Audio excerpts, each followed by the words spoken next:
Hi, folks. Bob Mannery here. You're listening to A2D Radio, real sports talk radio for the fans, by the fans, no agenda. These guys are the best in the business. Hashtag it. No notes.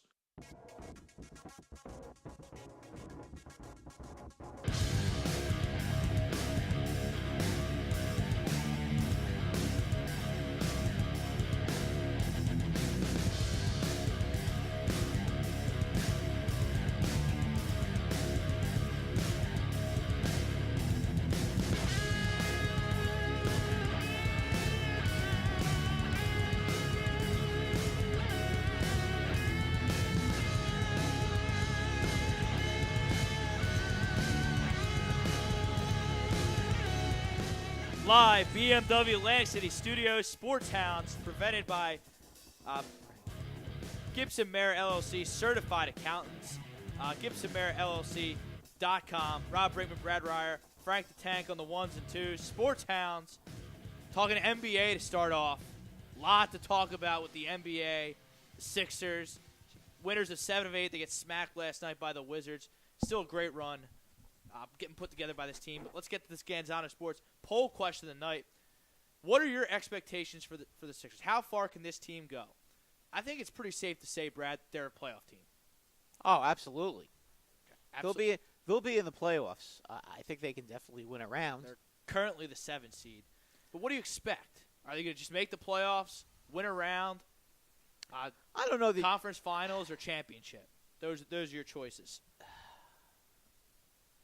Yeah, I think they'll make the playoffs. I can't see them going more. They might win a round, but not if they're the 7th seed. That's asking too much. Well, right now they're 7th seed, slated to play Boston, which I like that matchup. If they can get one of these guys to be a third scorer. I don't see that. I mean, Kyrie is just a real good player. I mean, nobody on that team can guard him. That's the problem. On the Sixers. Fair. And then again, who's the best player on the court in that series? Is it Kyrie Irving or is it Joel Embiid? It's Joel Embiid. If I say Kyrie, you're going to say my Philly hate's going to come out. I hate Boston too, so I can be very, very objective you're here. Fine. I think it's very, very close. I think that whoever is more dominant wins is definitely going to win the series. Well, I don't think there's anyone more dominant in the NBA right now than Joel Embiid. He's putting up Shaquille O'Neal type numbers, 28 and 14. Well, let me ask you this: 30 and 15s. Can he keep guys out of the paint? Because that's ultimately going to be very huge. We'll find out if they play Boston in the first round. Pootie Tang checking in. We getting that 4th seed. I think it'll be listen. Let me ask you a question. Getting that 3rd, 4th seed as a Sixers fan. Okay, if you play Boston in the first round and you lose a very competitive series 3-2, would that be considered a major disappointment, or are you proud of them and you can't wait for next year and you're very optimistic? I'm very optimistic because LeBron James is coming to Philadelphia next year. I've been saying it for a year and a half.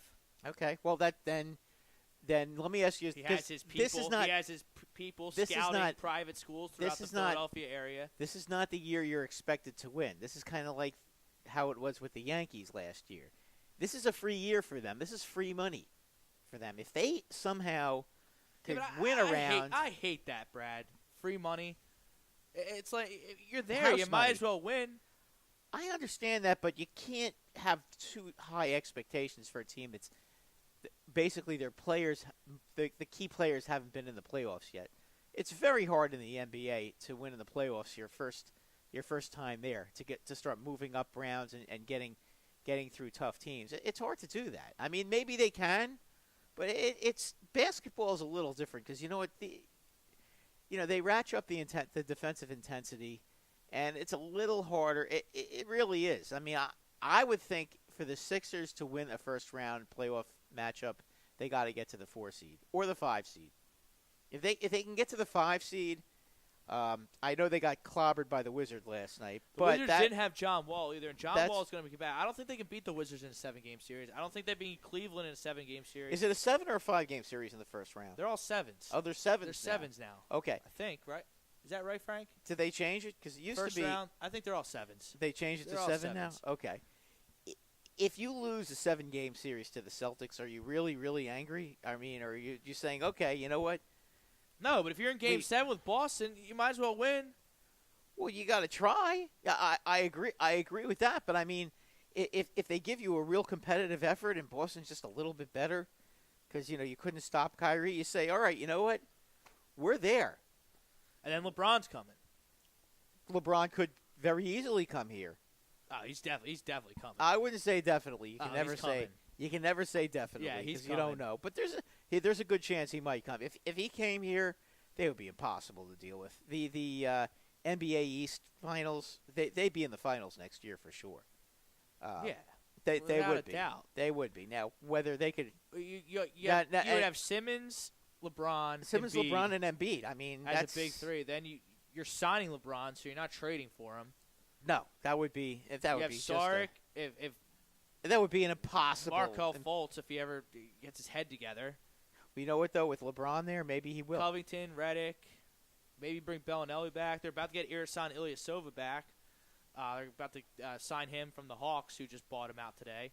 So he'll be coming in the next coming days. So You know what? It's not just LeBron. I mean, there's other guys you could you could possibly pick up with your. But I- LeBron is LeBron. LeBron. If you brought in LeBron next year, I mean, then you have a chance to go to the final.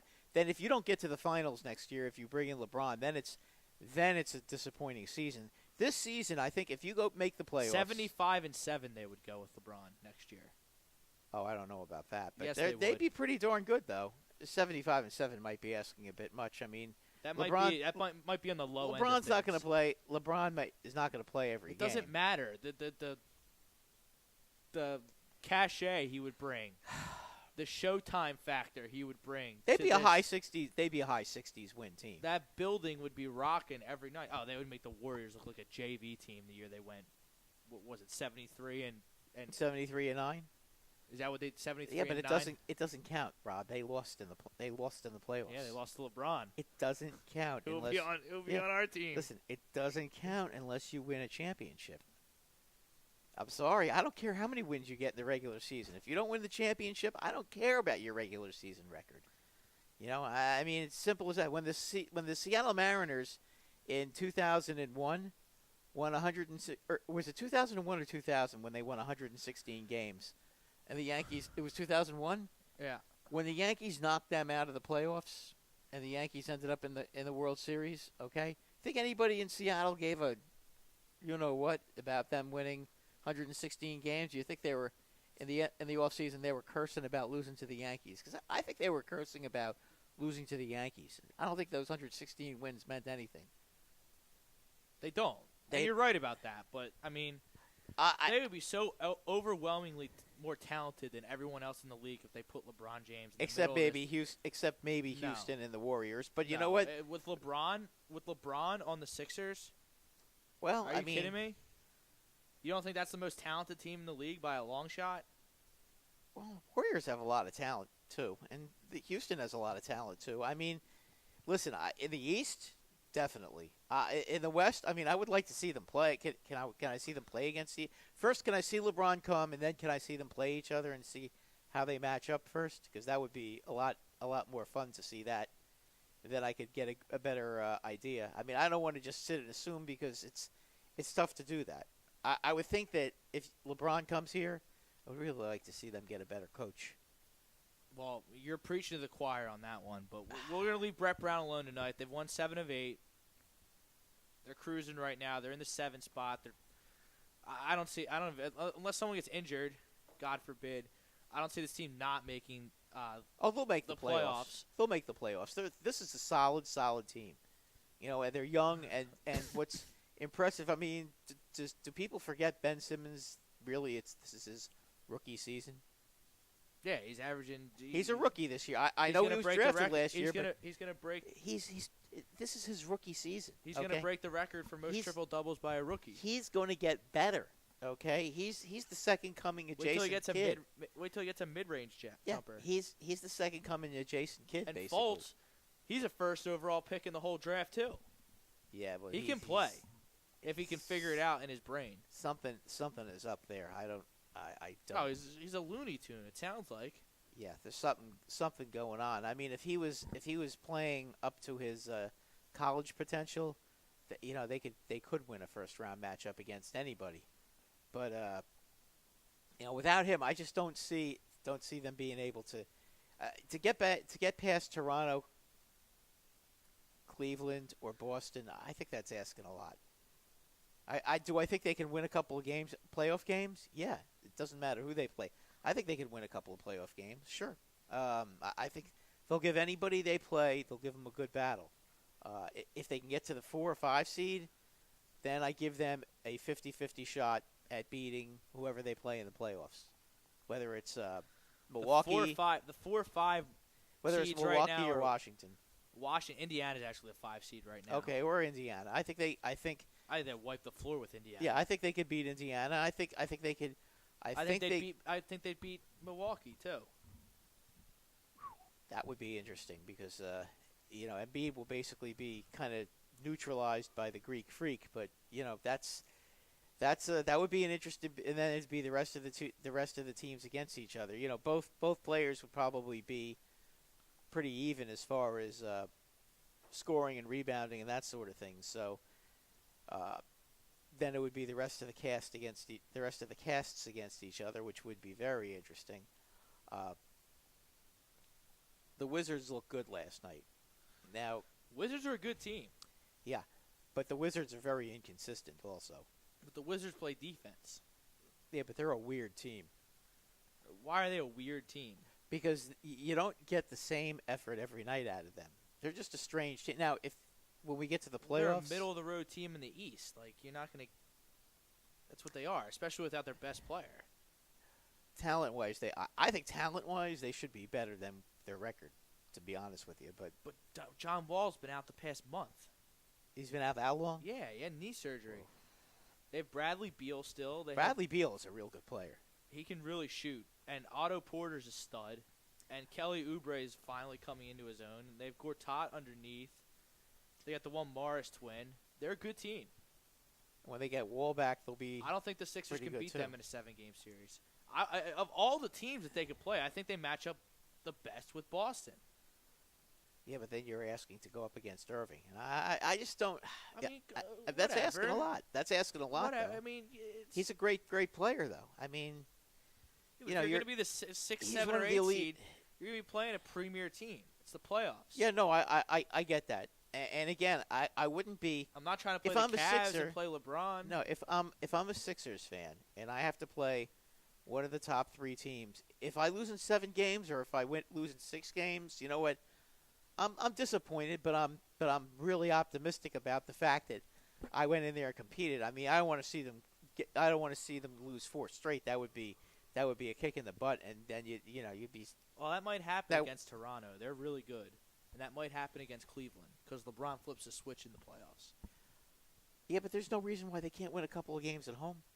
It's true. I could see them win a couple of home games. Listen, Toronto loses games on the road a lot, and so does Cleveland. This season, they especially have been a little shaky on the road, to say the least. Boston too. I mean, Boston can be a little shaky on the road as well. I mean, I think they can win. They can win a couple of their home games. I could see them going 2-1 at home, and losing all their road games. That I could see happening. But I mean, if they could get there, and if they're playing one of those teams and they win at least 2 games in a playoff series, you know what? That's a great. That's a great base to build on. I mean, as I said, the NBA playoffs are very tough because the intensity is ratcheted up a lot. I don't know if these guys, a lot of these guys haven't been there. None of their stars have been there, for sure. And it could be a little bit of a learning experience for them. But you know what? They get through it this year, they'll be a lot better next year. And as you said, if LeBron comes, boy, oh boy. Will they be a load to play to have to deal with? Oh, I mean, SJM 86. Simmons is better than Jason Kidd. He might be right. He's 6'10", and has all the skills that Jason Kidd had. Be careful. Be careful. Well, Jason Kidd didn't have a jump shot early in his career. He didn't really have a jump shot late in his career it either. Developed though. It was better, but he was not a great. He was a good 3-point shooter, but he really wasn't a good mid-range shooter. Jason Kidd was a great player. I mean, just be careful because Ben Jason Simmons Kidd is going to be a great player. I think he will, but I mean, remember Jason Kidd is probably, if he's not in the Hall of Fame yet, he will be. I mean, I think he's the overall triple doubles leader of all time. Is that correct, or He is might be second I'll or look third? it up. I would think that he's if it's not Wilt, it's got to be him. You know, or Oscar. Maybe Oscar's ahead of him, but he's right up there amongst the top three. You know, is Ben Simmons? He kind of, you know, is he more like Larry? Is he more like Magic Johnson? You think is that a better comparison? You think? I guess. Magic had that. Oscar Robertson 181 triple doubles. Magic Johnson 138. Jason Kidd's third at 107. Russell Westbrook already fourth all time with 97. Wilt Chamberlain 78. LeBron 66. Down the list. Okay. Bird. Harden. Okay. So Kidd was third. Right. That was okay. So as I said, I figured he had to be in the top three. Yeah. I mean, it could be more Magic. Maybe he's more like Magic Johnson. I mean, Magic Johnson had a sweet shot, and you know, he can go down low, and he was a terrific ball handler. You know, that he might be more. He could develop into a player like that. And to be honest with you, I'd rather have Magic Johnson than Jason Kidd. I mean, Magic Johnson won those titles, so that should tell you something. Well, Magic Johnson. He's an all-time great. He was also, what was he, 6'8"? Was 6'8", 6'9", yeah. And Jason Kidd, I mean, not that Jason Kidd was short. He was short. He wasn't small. 6'2", 6'3". Yeah, something like that. It's more of your traditional point guard, but yeah, I'll take the 6'8", 6'9" point guard or the 6'10" point guard. Yeah, and Ben Simmons over Jason Kidd. Yeah. Absolutely. Yeah, I mean, but he could definitely. I mean, he could be like Magic Johnson. Boy, oh boy, if he was like Magic Johnson, I mean, he might be that kind of player too. I mean, that would say a lot. And he obviously he can defend because he's pretty quick. So I mean, that's something that they can definitely get. But I mean, Rob, if they can be very competitive in the first round with any of those top echelon teams, it would be a successful season. If they get blown out, it's not. If they get to the 5 seed and they lose to the 4 seed, they better lose in 7, and the 7th game better be like a last-second shot, because I think that they have the ability to get to the 4 seed. They just may not have the experience, and you know, remember the Wizards were in the playoffs last year, so I mean they've got some playoff experience, and again, I do think in the NBA that matters. I mean, I don't think it's as much in the NHL with the playoff experience as it is in the NBA. I do think in the NBA you really need to get in there and experience it because it's different. So I think we're in agreement here on the poll question. The Sixers might win a series, but probably not. They're going to be in the playoffs. They're going to get some experience. Absolutely. And I think that they are going to sign LeBron James and really complete the process. I hate to say it, but I think you might be right there. Well, I've been saying it for a year and a half. Yeah, well, the one thing they had to do was prove that they could play together and be a playoff team, and you know they have plenty of room cap-wise to bring him in. That's the key. Yeah, I mean that is the key, and you know what? And if he wants to win more championships, this is where he should come.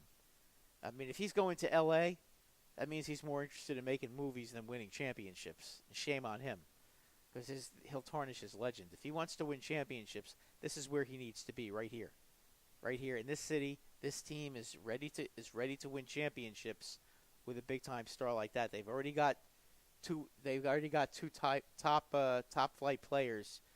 You bring in that third guy, now all of a sudden, you know, on some nights LeBron is so good, but you know what? On some nights he'll have so much talent on that team that he won't even have to be the man half the time. No.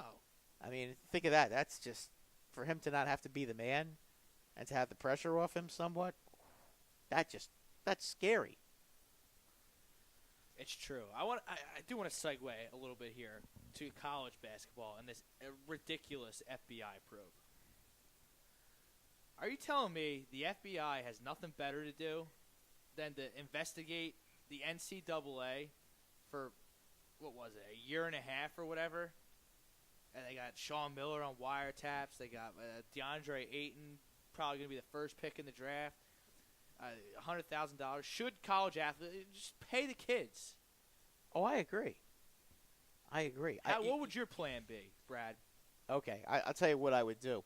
I would open up accounts for these kids, and I would pay them, but they wouldn't be allowed to touch the money until either they graduated or were drafted by the NBA. Because, when you're 17, 18, 19, 20 years old, sometimes you're not too intelligent with your money.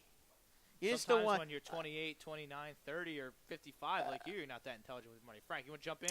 Yeah, I completely agree with what Brad is saying. I mean, you have I to. just don't want to see them be broke. Yeah, that's all. I mean, especially if the kids that are trying to go into the NBA and they don't get drafted at all. I mean, you're either stuck with the G League where you're being paid peanuts or going absolutely broke, and I think you need to reward these kids at least some form of stipend and give them some financial planning assistance. Frank, you open up a special account for them, I don't know, like some kind of an account where they like a savings account until they graduate or something. Not even a savings account, but you open up a 401k, and they can always hit it up early and grab it and pay the 20% or 30% tax that you get for grabbing it early. Right. But if you open up an IRA for them, where they can't touch it, unless they're buying a house or something along those lines, you open up an account for them, put the money in that account so they have money so that, when they graduate, if they don't get drafted, they're not good enough to be in the NBA, or even if they do get drafted and they're in the NBA, you know what? At least these kids have money and they can go in. They don't have to live. They don't have to go carrying everyboin's bags and being abused. They can get themselves a house, or they can rent them a their own house, an apartment. They don't have to go into debt, debt. And some of these guys never get out because they just don't make it in the league. And they're gone after a couple of years. That's what they should be doing. Right. And my beef with NCAA basketball and football is the same way. Football, not so much. But football, not so much. The one and done rule is so stupid. It's a terrible rule. Why shouldn't DeAndre Ayton or Marvin Bagley, who are clearly good enough to be in the NBA right now, be cashing professional checks? Right. Oh, I agree. If I want to go be an auto mechanic once I graduate high school and forego higher education, there's no rule against that. Right. What's Pep Boys going to tell me? No, we need you to go to this, that, and the other. Get your certifications and everything. You may have to go get trained for a month. Yeah, absolutely. But they'll pay you for it. Paid training. You're getting paid for it. Why is this different?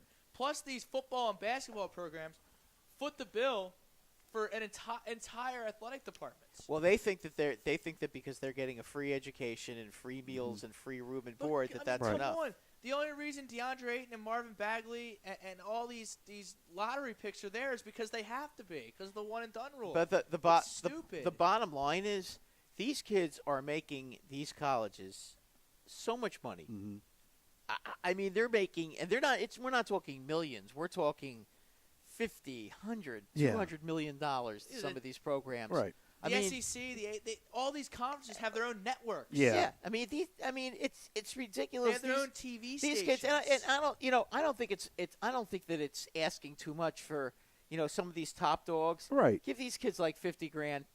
Put like $50,000 in an account for them. It's not going to kill you. Right.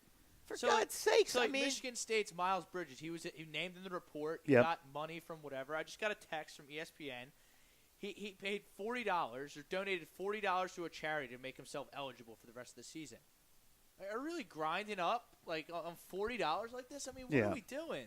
And we have Bob here, and he's saying that they need the money when they are in school. Most players do not make it to the NBA.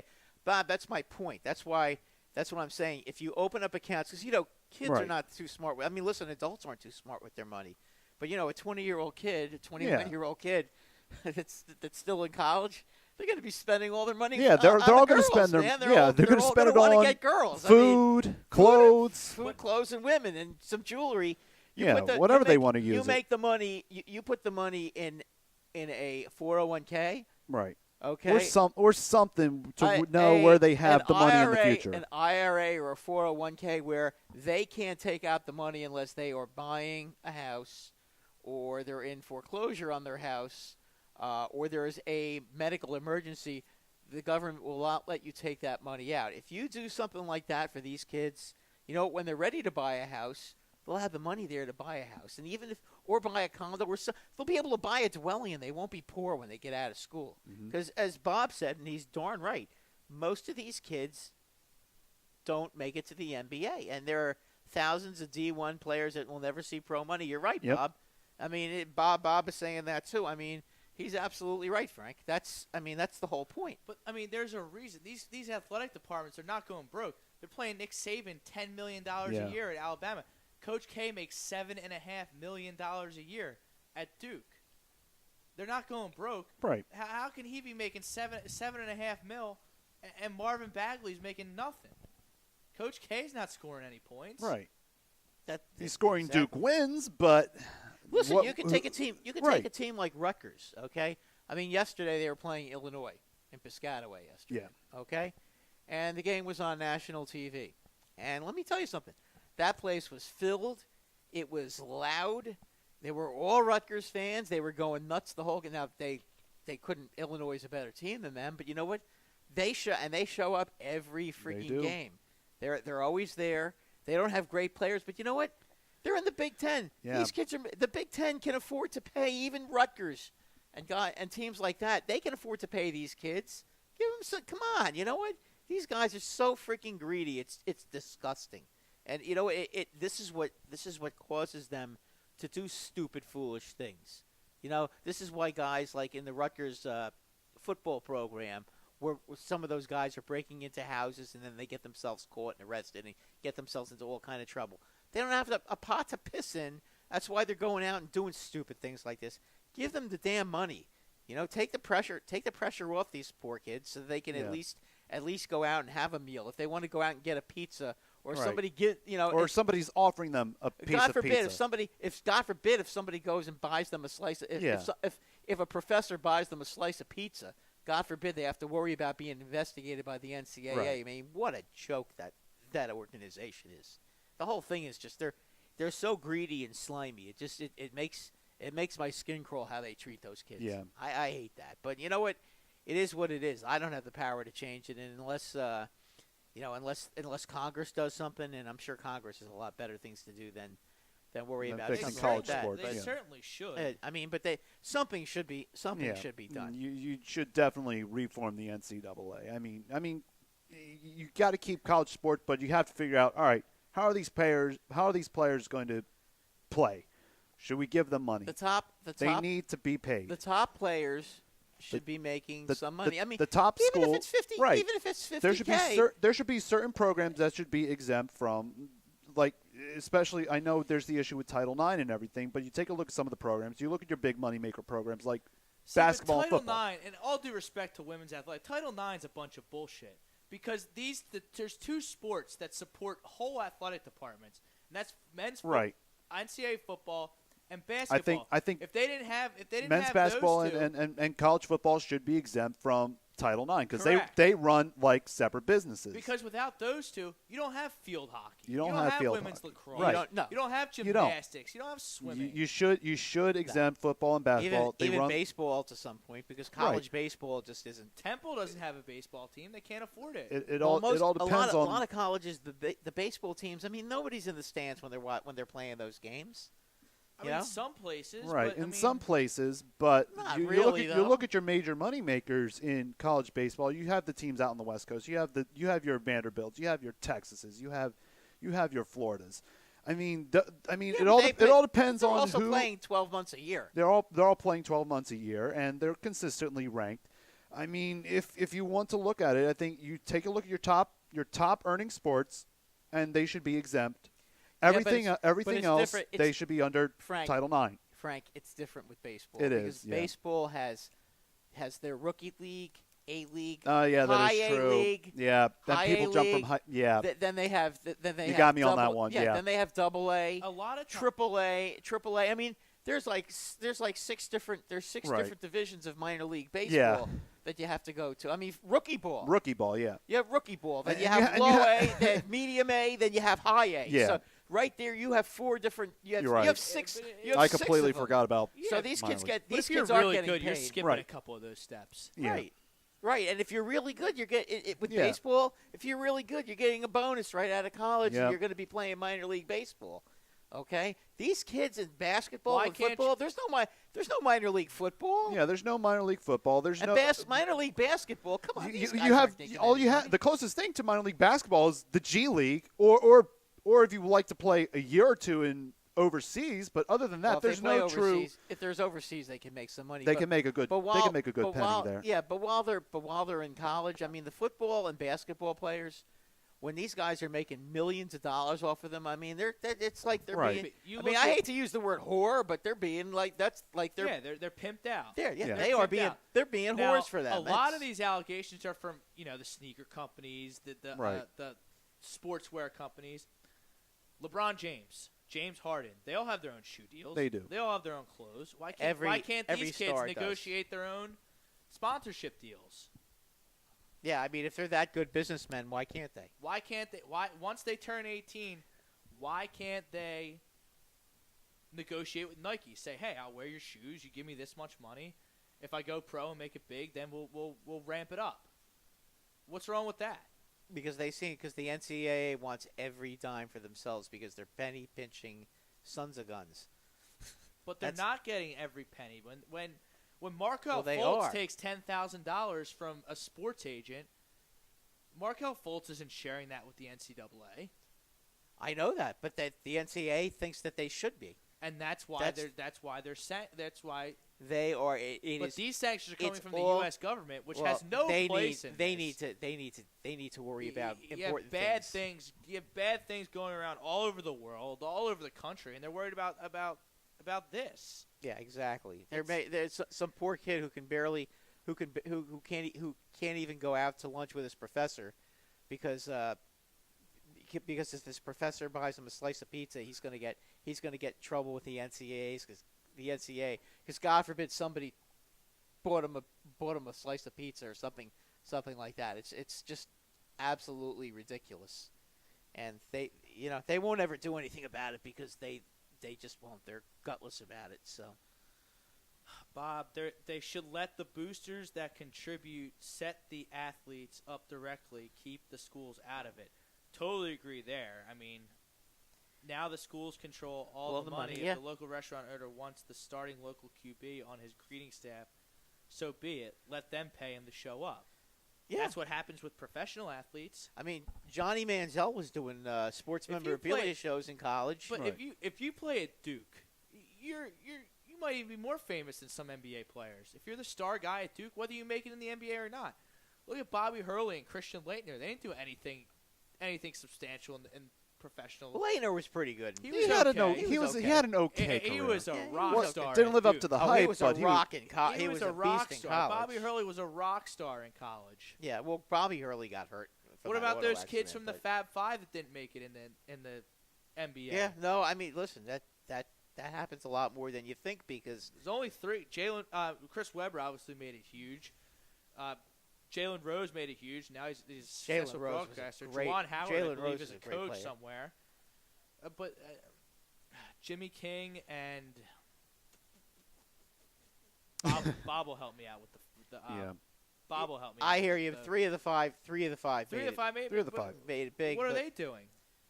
Well, Juwan Howard was a big time player, and so Yeah, he's a was coach Weber. now. Yeah, and so was Weber. Jalen Rose was a terrific player. I And mean, Jimmy King. and I don't remember him, Jalen Rose brought his team to the finals. I mean, but they lost against a Laker team that just was too good. Shaquille O'Neal at that time could not be stopped by anybody back then. But I mean, that's just how it was. well, hopefully they can figure something out so these kids. Yeah, can, I hope so, because it's not right. And at this point, if they can't if they can't do something about it, then maybe they should go to arbitration or something. I mean, I don't know what else you do. I mean, Well, it's getting to the point now that they've opened this can of worms. Is the kids aren't going to go? Yeah. No, the kids are going to go right to developmental league. I mean, and at least get paid. LeVar Ball has the right idea. Someone's got to start a pro league, minor league system that's going to pay these kids, more than the G League. And I don't even know what the rules are for the G League. Can you go to the G League right out of high school? There is a way though. There is a way you can go right to the G League out of high school. If I remember correctly. Yeah, but don't you have to be on somebody's roster? Because each team in the G League. I know each one's different. Let's see. It's controlled, I think. Like the Knicks have the Westchester franchise. The Westchester Knicks. Right. I'm sure the Sixers have who? Somebody. Delaware 87ers. Okay, so I mean, yeah, but you're not going to be able to get on their teams unless the Sixers say, okay, we'll let you on the team. You can't just say, okay, I'm good enough now. I'm going to go try out for that team. Yeah, but if you don't think Marvin Bagley shows up at the Delaware 87ers tryouts, like he's not going to make the team? Okay, so here's the rules for the G League. The minimum age is 18.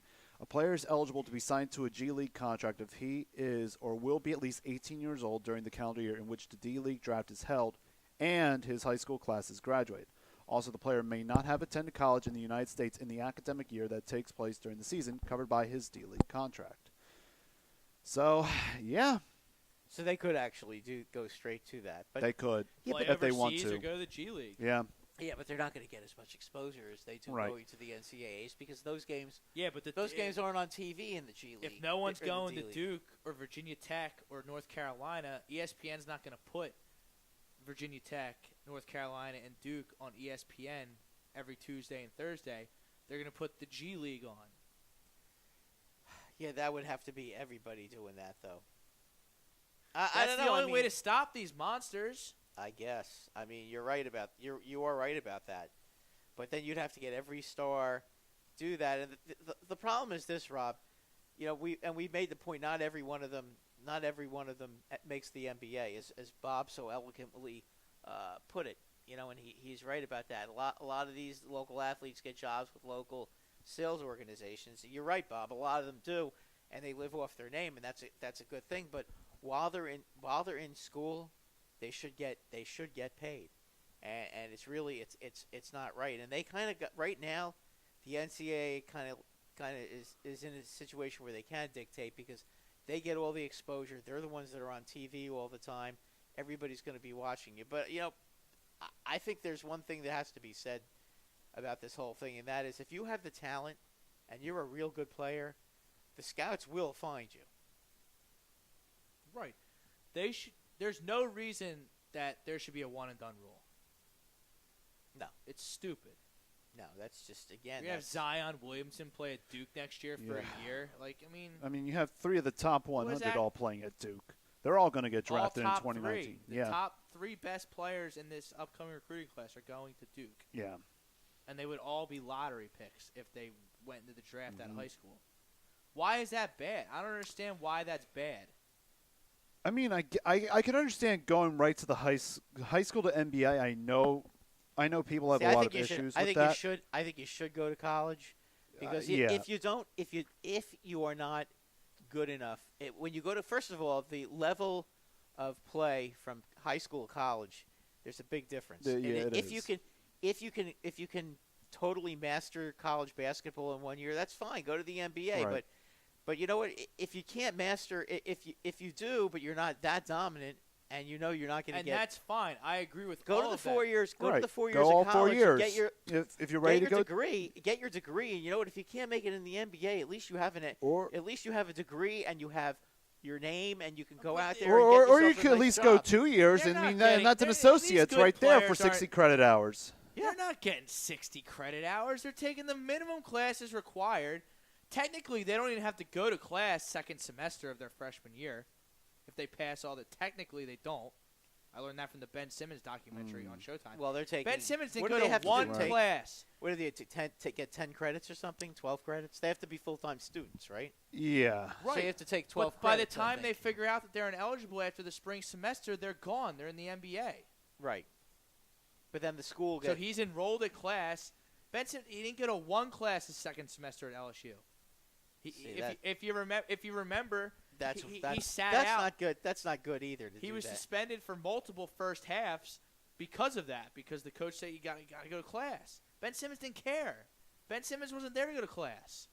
He was studying to be a professional basketball player. Why shouldn't Ben Simmons be able to go right from Australia to the NBA? Oh, I Why agree does with you. And I agree with you. It's a huge jump from high school to the NBA, and only a select few of Really a select few. You have LeBron, Moses Malone, Garnett. Yeah, but how many of those Kobe. guys? Yeah, but there's very, very few guys that do that. Understood, and I understand You're that. talking about but guys why that are all-time Why greats. should they be boxed in by a bunch of greedy sons of bitches telling them what to do? Oh, I agree. I agree with you. But boy, to go from high school to the pros is rough because I mean, listen, you're 18 years old, okay, and you're playing against men who are 28, Right. 29 years old, who outweigh you and have been in the weight room for 10, 15 years, and they're gonna throw you around the court like you're nobody's business. And you're just going to get outclassed and a lot. And you know what? If you get outclassed that badly, that'll play with your mind for the rest of your life. And it's also a maturity issue as well. It's I mean, about some of these. the money they're getting cheated out of. No, I don't understand care that, but about Rob, how good they're how would gonna you? be. But how would you like to have to be? You're 18 years old. Right. You were a big star in high school, okay? And all of a sudden you're thrown in the NBA and you're driving down the lane, and all of a sudden you see Joel Embiid coming at you, ready to take your shot and slap it into the upper deck. And how big's that check going to be on Friday? Yeah, I know, but Cool. But it's going to be one and done. Your Oh, confidence come is going to on. be shot, These guys are. Come and you're on. going to be gone in a year. I mean, I His would. confidence is. Come on. They should be paid, Rob, in college. I agree with you 100%. I'm just saying. I think it's a bad I idea agree for a with lot you, of but these they kids. should be able to go from high school to the NBA. Yeah, but again, I've seen so many. But if players teams are that do concerned, they don't have to pick them. No, that's true. What about the foreign players? Are we talking about the foreign players going into the NBA out of high school? How much? Yeah.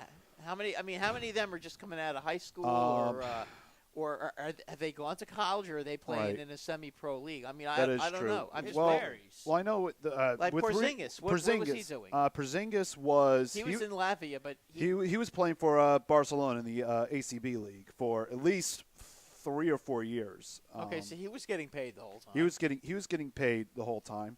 I mean, take a look.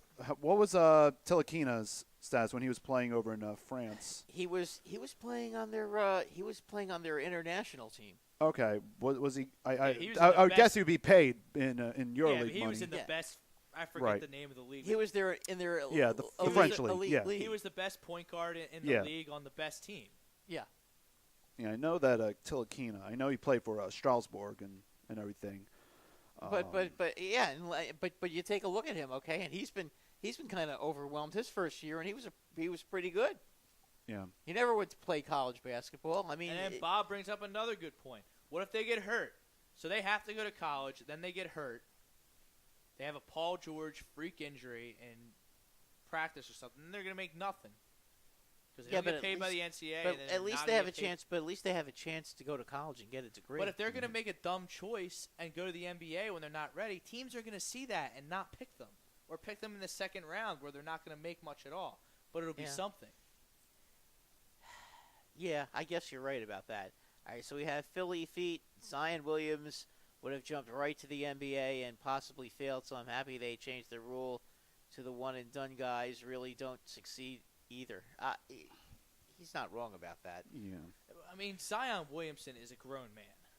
I mean, I don't know if you've seen his He's highlights of unreal. it. He's sick. I mean, you're telling me he can't play in the NBA as an 18-year-old? He can, and he should be able to. And the one and done rule. I mean, they're not ready. The whole NBA draft is all about potential. Yeah. All these kids are based on potential. With the exception of maybe it takes the first 2 or 3 years. With the unless exception of maybe the first 2 years, unless you 2 have, or 3 unless players. you find a really special player, it takes them 2 or 3 years to adjust. Like, look at Kelly Oubre. He's finally just coming into his own on the Wizards. He was a stud at Kansas. A lot of guys are like that, though. I mean, most players in the NBA don't usually break out for a couple of years. Very few of them come right in as a rookie and just knock them dead. I mean, you have your Karl Anthony Towns who come in and knock them dead right away. You know, you have your Embiid who comes right in and is greater. Porzingis who had a really good rookie year. You know, you have some guys like that, but most of them it takes a couple of years and they take their knocks. But you know, you see a steady improvement from the beginning of the season to the end of the season, and you kind of get that. But a lot of times, you know, a lot of these guys hit the rookie wall. They'll play 30 or 40 really good games, and then they're shot for the rest of the season. And sometimes it plays with their confidence, and they're not ever good. But I don't even care about that. For the sake of this argument, I don't even care about it. I care about the checks they're cashing. They need as to be the 8th pick, as the 4th pick, as the 3rd pick. They need to be cashing check. As I said, there needs to be money being put into special accounts for all these kids. Until they do that, they should be allowed to go from high school to the NBA. Oh, I agree. That's not fair. This bullshit that they have to play for 1 year is just ridiculous. And 1 year, that's stupid. That opens the door for all this corruption. Yeah, well, of course. Well, I have to go. I might as well take all this money from Nike and yeah. What are they going to do by the time they catch me? You know, it's like catch me if you can. They'll be gone and they'll be in the NBA, and then the school that had them on there. And then kids who had nothing to do with anything get penalized. punished. Yeah, yeah. They don't get on Makes to be no on TV. sense. Yeah, it's just not right. But they're not going to change anything for now. Yeah. Unless something happens, but that's going to be a while till that happens. All right, David Roscoe wants to start talking crazy. Flyers. Okay. Flyers pretty quiet at the deadline. Brad, the goalie they got from Detroit, you pronounce his name how? Oh, do you? Or, No. The goalie. Mrazek? Oh, Mrazek. Mrazek, thank you. Mrazek. They got him. He's the starting goalie, I guess, until Elliott or Neuwirth come back. They get I'm not too Oduya. crazy about They him. get Oduya. They get some help. Oduya. Johnny Oduya. Johnny Oduya. They get him off waivers, so they don't even give up anything for him. He's a depth defenseman at this point of his career. Well, he's 36 years old. He's won the Stanley Cup though with the Blackhawks a couple of times. He does know. I mean, you're getting him more for just some for defensive leadership because I think you've got some talented kids on the back line with the Flyers, but I do think that a guy who's won the championship, a guy like that, his locker room experience could be invaluable for a team like that. I think that's a good move. It's a cheap move. You didn't have to get rid of any draft picks. I mean, look, let's be honest, and I know what you guys are going to think because I'm saying this about the Flyers, but they're not winning the Stanley Cup this year, guys.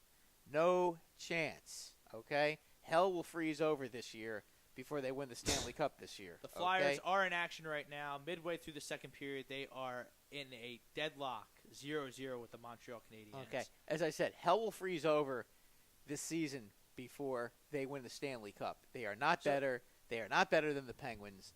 They are not better than the Tampa Bay Lightning. They are not better than the Washington Capitals. Right. They are not better than the Boston Bruins. Now, I think they're called the Tampa Bay Rangers now, aren't they? Don't even get. We're gonna have to start. We're gonna have to start talking about who that. Who is? Because the story of the day, in my eyes, was the Rangers, who just dumped everybody. Yeah, the Rangers do fire they sale. Do they have enough players to even field a team? Oh yeah, they do. Other than Lundqvist. No, they believe it or not. I mean, they actually have a. If you look at their forwards group, their forwards are okay. Their defense right now is horrible. Lundqvist isn't playing very well either. I mean, it's a combination of both. But at this point, they've got guys offensively. I'll tell you what, Spooner last night I thought did a nice job for the Rangers. He had two nice assists on the 2 goals. I mean, I thought that was a good deal. If you want me to make an opinion about the trades they made, the Nick Holden deal, getting a third round pick for that piece of crap. Are you kidding me? Nothing personal, Nick, but you stink. You're a terrible player. We actually got a defensive prospect and a 3rd round pick for you. Good job, Jeff Gordon. The Grabner trade, bad job, Jeff Gordon. 2nd round pick for a guy who has 25 goals. Wow. Bad job, especially trading him to the Devils. You know better than to do that. Come on, Jeff. What are you doing? Killing me with that the one. Rangers are dead last in the Metropolitan. They're going to be dead last in the league this year. The Rick Nash trade was a steal for the Rangers. Rick Nash, and I know you guys are going to be, Rick Nash. Rick Nash had 18 goals this year, yes, but Rick Nash is not the Rick Nash that scored 42 goals back in 2013, 2014. Rick Nash is a guy who gets a lot of shots, but he never scores. He's totally lost his scoring touch. Unless either the goalie fans on the shot or he's shooting at a wide open net, he's not going to score. He doesn't fake anybody out anymore. He's still a good player. He'll give you 100% effort, and he'll play 180 feet, which not a lot of players do. But the fact that we were able to get Ryan Spooner for him, who's a real good player, he's a center, and God knows they need a center. They were able to get 2 defensive prospects and a first-round draft choice. That's a good job. Now, the McDonough trade, I don't know. That one I was really annoyed about to start with. But after I thought about it, they got Nemestrinoff, who's already got 20 goals this year. So that's not a bad move to get him. They did include J.T. Miller, which to me that's a problem. But, I guess they had to do what they had to do. But they got him. They got 2 prospects who were supposed to be 2 of the top prospects in Tampa Bay's system. Tampa Bay does have a real good farm system. And they got a first-round draft choice this year. And they got a second-round conditional draft pick for next year. If the Lightning win the Stanley Cup this year or next year, then it will become a first-round pick. So the Rangers have a chance to get 2 first-round picks out of that deal. Plus they basically got 5 for 2. Now, you have the chance to have 7 first-round draft picks between last year, this year, and next year. You better make sure that we have at least 2 or 3 major stars in this team. Because if you don't, with all those first-round picks, then, Jeff, you need to leave. You need to find another line of work because that's a lot. And you got all these really good prospects. Come on. Cam, glad the Rangers got rid of Nash. Nash was a bum for the Rangers. Yeah, I've never been a big fan of Nash. I love J.T. Miller. I really disappointed that they traded him. I know he's a defensive liability. I know he gives the puck away a lot. I know he was always AV's whipping boy, but boy, oh boy, that guy just has so much ability. I thought that they were going to use him as a building block. I guess the guy that they're going to build the team around is the man-child, Chris Kreider. And I'll tell you what, last night, the way he played, I know he didn't score, but some of the plays he was making, just knocking guys off the puck. He's a beast. If they can, they're picking the right guy to build a team around if they're building it around him. All right, so who won the trade deadline? Who lost the trade deadline? Well, I think the San Jose Sharks won the trade deadline. Evander Kane goes from Buffalo to San Jose. Second-round pick. I think that's all they traded for him. And I told you that people weren't going to be Buffalo was asking a lot, but Evander Kane is kind of a how do I put this? He's He's a locker room. He's a turd. Case. He's kind of like a turd in the locker room, and he's kind of like a turd on the ice, and he's not. He's kind of like if you ever watch Major League. Okay, that movie Major League. Do you remember the dirtbag that the Indians got in the second year? What was Jack? Oh, yeah, I know that guy. That Jack guy, the real nasty one, who Bob Uecker said when he wiggled his rear end, how the women loved it. Yeah. And then they traded him to the White Sox, and he comes back and the women hate that when he does that. Yeah, that guy. He is that guy, the catcher. He is that guy. He's the guy that nobody really likes, including his own teammates. So, Buffalo's been trying to trade him ever since they signed him, basically. But now they get rid of him. They get only a second-round pick. Obviously, everyone knows he's a jerk. He's a head case. He's a head case. But you know what? For 20 games and being in the playoffs, I think you're going to get. He is a very good player. I think you're going to get the best out of Evander Kane because the couple of things that he can do, he can score, he can skate, and he can also fight. Yeah. So, if anybody, as much as I don't like the Sharks, I know they're going to try to make a push, maybe to dethrone the Knights in the Pacific and make a serious push in the Western Conference playoffs. It's going to be interesting how these Sharks are going to play out. The Winnipeg Jets have made the biggest move. Oh, with Stastny. Yeah. Whoa. What were the Blues doing? The Blues have lost 7 in a row. So they're sinking Yeah, faster than the Titanic right now. They're on the outside looking in the wild card. They're taking in water right now. Yeah. And their management finally decided mean, they're a game behind. They're not a game, a point behind the Flames. Yeah, but they're And you trade Stasny. I mean, what's going on? because they. The Flyers lost 10 in a row at some point. I understand that, but they lost 10 in a row in December. The Blues are losing the games now. And you know what? Management knows. If they see, listen, the Blues are very similar to the Rangers in the fact that they've gone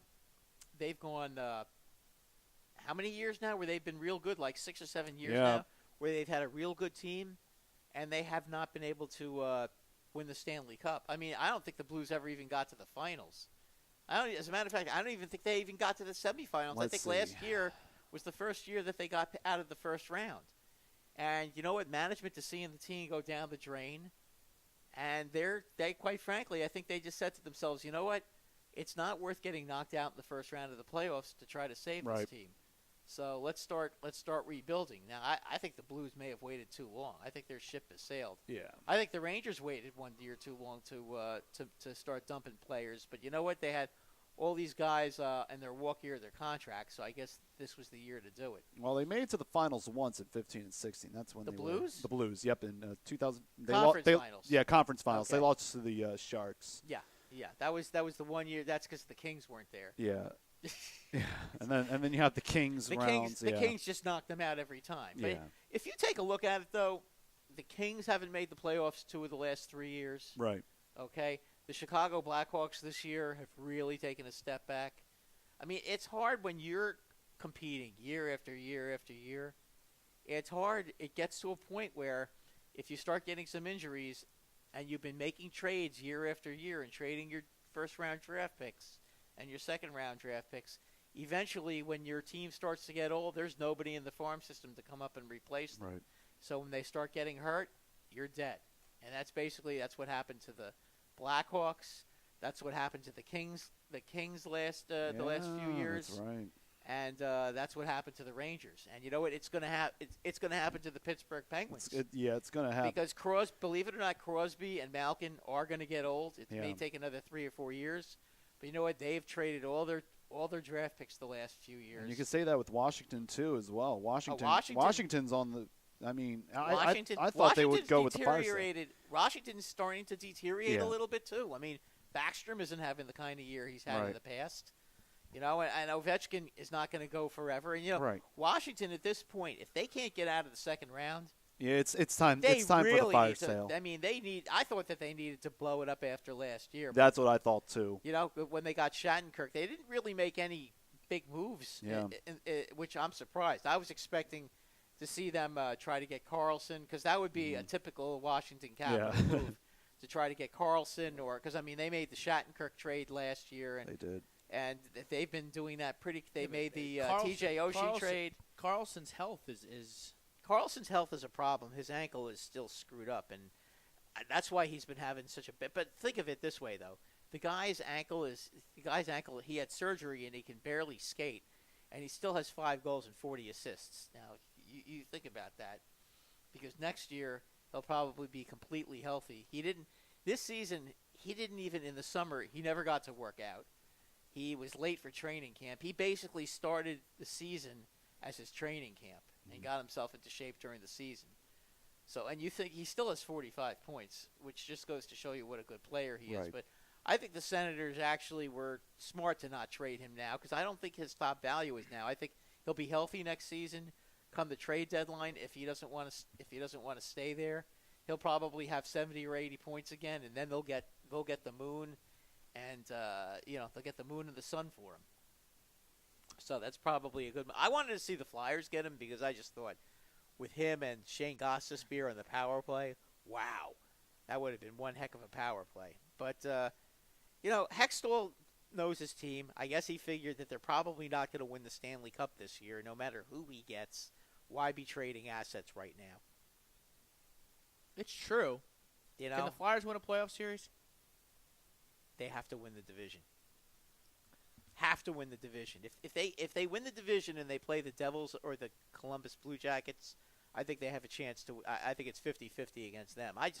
There's no way they're beating the Penguins or the Capitals in a playoff series. I agree, but man, they're playing great hockey. The only thing I would say is, and I would hope if the Philadelphia Press and at the media and the fans would just leave them alone. If they do make the playoffs, leave them alone. Don't start booing them when they're struggling. Let them go out there and play with nothing to lose, especially if they play Washington, because Washington, those fans are going to be on them from the second the puck's dropped in the playoffs. And if they give up one goal, you got to lean up on them a little bit. Huh? If you lean on them a little bit, they might collapse. That's what I'm saying. If they get, especially because Washington probably have home ice advantage. You know, if you get the first goal of the series and you get them in a little bit of a jam, and those fans will turn on them immediately. They could have a shot. I just don't see them having a shot against Pittsburgh. Pittsburgh's just loaded. If you look at them 1, 2, 3 down the middle, Crosby number 1 center, Malkin number 2 center, Derek Brassard number 3 center. Derek Brassard's the best number 3 center in the NHL. Malkin is the best number 2 center in the NHL, and Crosby is the best player in the NHL. So how do you beat it? And they're going to have Letang in the playoffs this year. Now they won't have Fleury in case Murray, spits the bit in the playoffs. That could be a factor. They're not going to have Ian Cole either because he's gone. They're not going to have the son of a gun Trevor Daley, who tipped that puck in past Lundqvist last night in overtime. They're not going to have him, and those were 2 really good players. But the Pittsburgh Penguins are loaded, and as a wild card team, you don't want them in the wild card because if you have to play Tampa Bay, you're done. Right. You're not going to beat them either. And All right, I don't think they're as good as the Bruins either. Let's take a break, Brad. Sports Hounds, be back right after this. Got some baseball, got some March Madness talk coming up.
Hi, folks. Bob Mannery here. You're listening to A2D Radio, real sports talk radio for the fans, by the fans, no agenda. These guys are the best in the business. Hashtag it. No notes.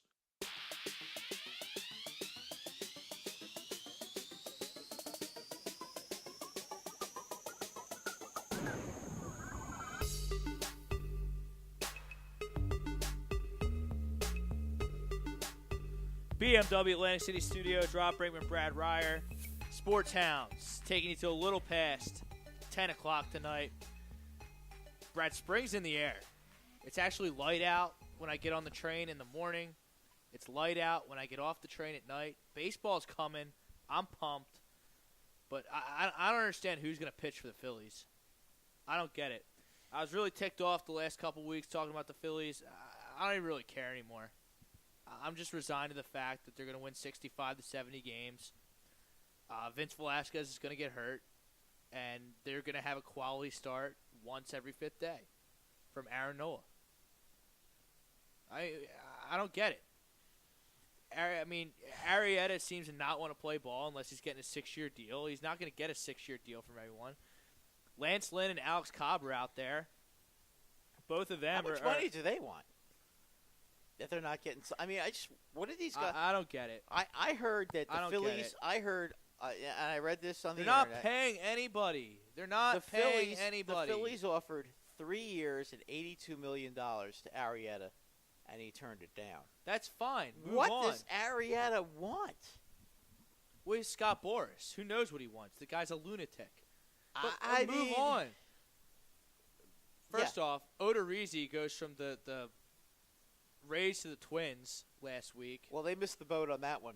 Where are you on that one? Yeah, they missed the boat on that one. I don't understand. You have every outfielder, every first-round pick they use over the last 3 years is an outfielder. They have 4 MLB caliber outfielders that are going to make the team. Plus Dylan Cousins, they have more than that. You can't turn them into pitching. What are we playing? Rec league softball? We're going to have 5 outfielders out there, 2 infielders. I mean, what are they doing? It's funny. I hear the same thing from Oriole fans about pitching. Because they have one pitcher who they love, Dylan Bundy, who's looks like he's a real good pitcher. I mean, last year he had like a bad month, but the other 5 months he was great. He had he pitched a 1-hit shutout that one game.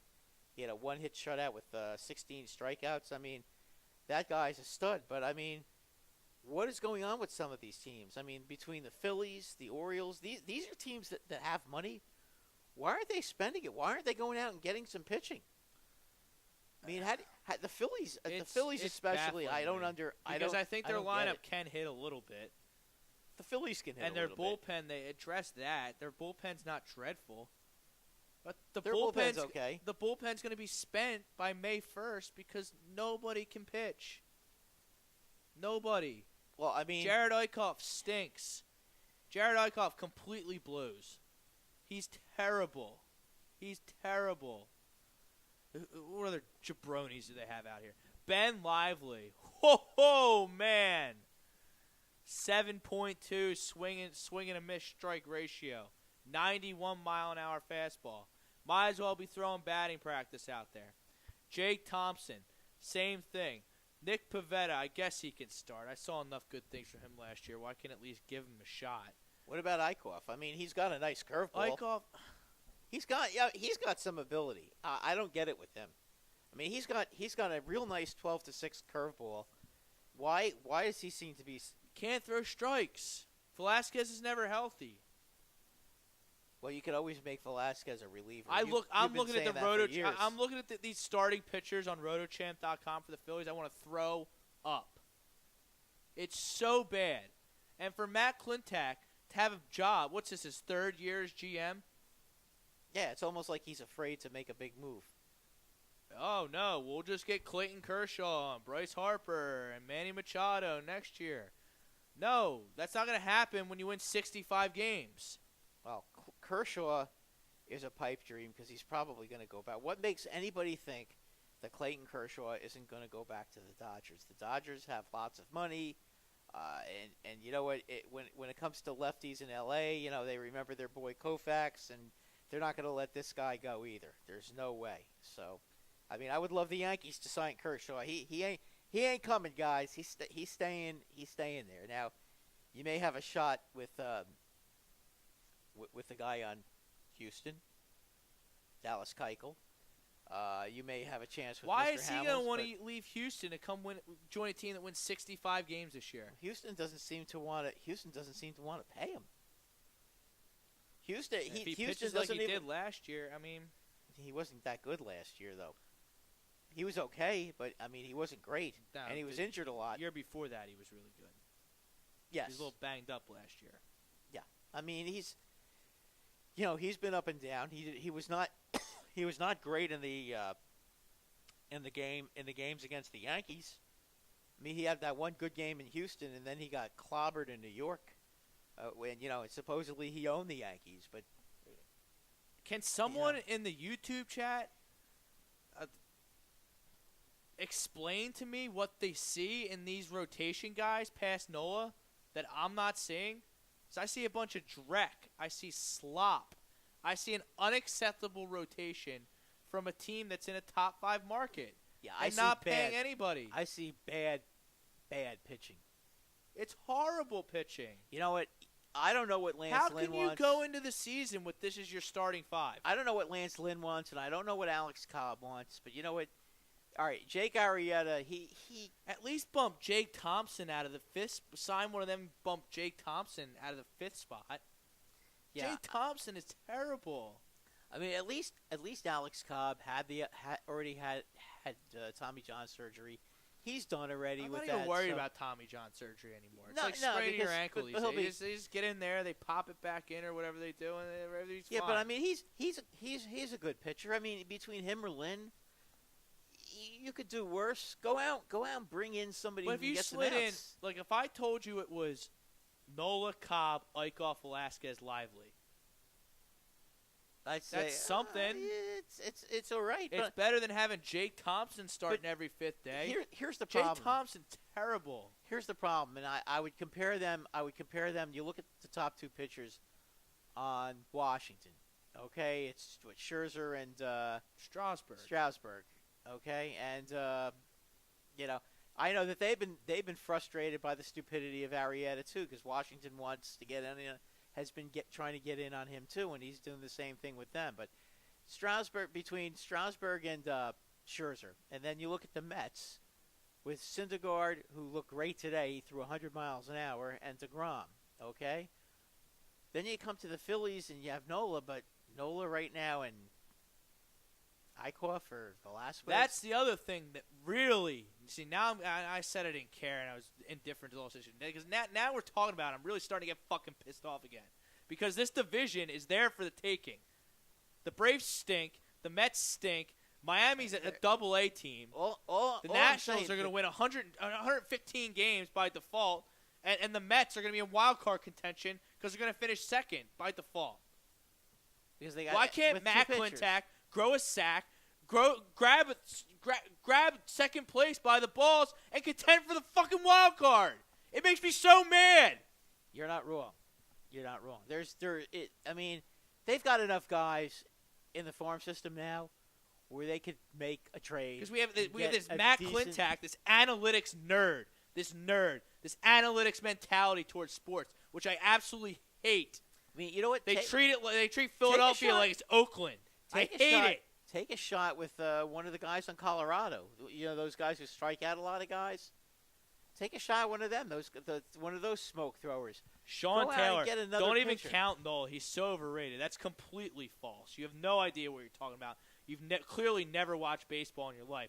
Here's Sean Taylor again thinking the Nationals are going to sign Clayton Kershaw. He's not going to Washington. He's staying in Just L.A. Come on. Just stop. Okay. Aaron Nola's overrated. Give me a break. He's a talk- top 10 talk to starting me pitcher about- in baseball. Talk to me about Kershaw going to another team when the Dodgers actually don't sign him. Okay. Why would you? I mean, he's a lefty in Dodger Stadium. He's got it made. Yeah, exactly. I mean, and he's a darling in Los. He's not going anywhere. And you know, if all teams that can pay, The Dodgers the reason the Dodgers got under the luxury tax threshold this year is so they can go nuts next year and pay everybody. You understand that? The same reason the Yankees did it, and there's a couple of other teams that are making sure. The Giants made sure they're not over it. I mean, there's a lot of teams who purposely made sure that they wouldn't go. Noah had over one good game where he there. had 10 strikeouts. You don't watch baseball. Yeah, he's a good pitcher. He's Come on. so good. Aaron Nola is he's got good stuff. He's got good stuff. I even as a American League fan, I've watched him pitch. His ball sit here and tell me when I'm all worked up like this and Aaron Nola had one good game last year where he struck out 10 guys. Not true. That's absolutely ridiculous. That's you have no not idea true. what you're talking about. He throws that. I don't. What is it? That two-seamer, the one that cuts from the left-handed batter's box to the right-hand batter's box. That's always jamming right-handed hitters. I mean, I've seen him throw that pitch. That's a good pitch. And a lot of guys have a lot of trouble with that pitch. I mean, he's a good pitcher, guys. Come on. 184 strikeouts to Stop. 66 walks. I'm sorry. What do we got here?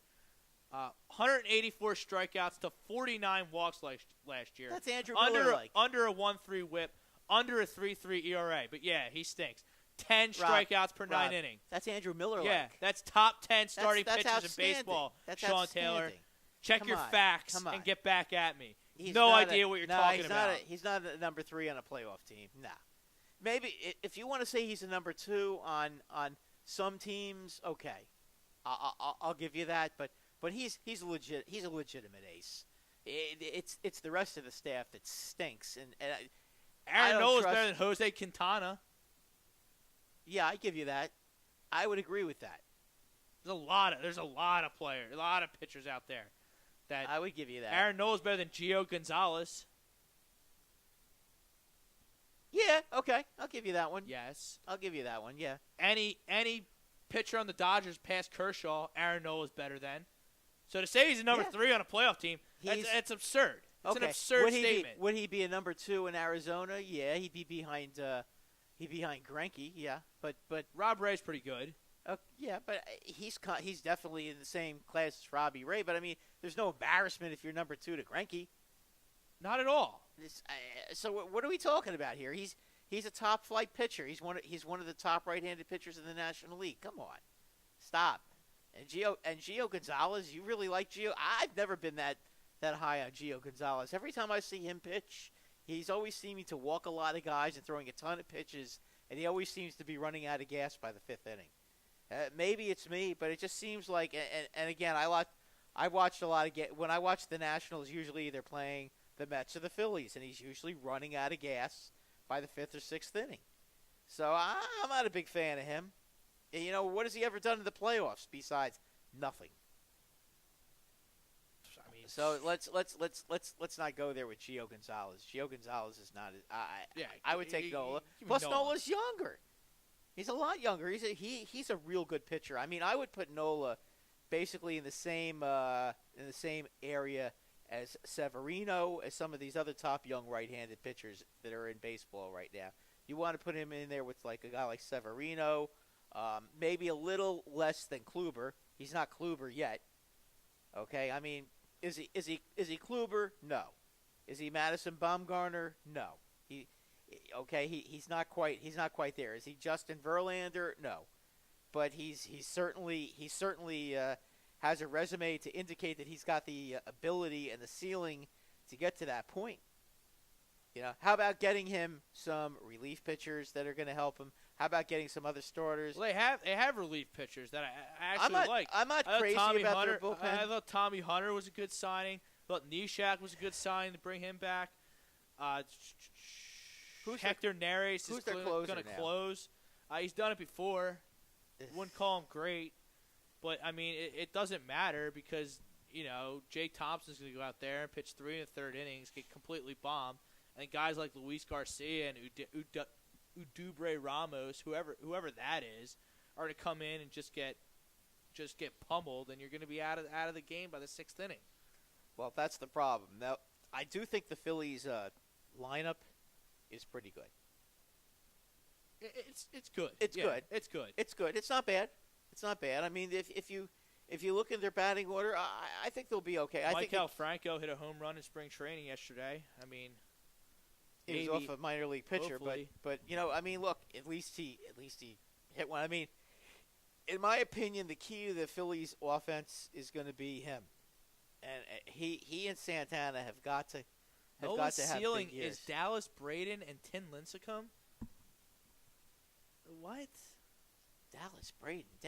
Are we talking Dallas Braden has been out of that baseball? knucklehead who's on ESPN now. Yeah, with the goofy hair. Well, he was a pretty. He's not qualified to. He was a good pitcher until he hurt his arm. But I mean, come on, Dallas Braden only pitched for 2 or 3 years. The only thing he was known for was that he got all mad at Alex Rodriguez for running across the diamond and accidentally touching the mound as he was running across, and then wanting to fight him. I mean, other than that, that was what Dallas Braden was known for. So stop. And Tim Lincecum had a couple of good years. But, I mean, his pitching motion is what got him in trouble. Nola has a nice, easy motion. He's going to be a good pitcher, and he's going to be around for a while. Yeah, no one, and then he said, don't even know if Kluber and Nola should be mentioned in the same breath.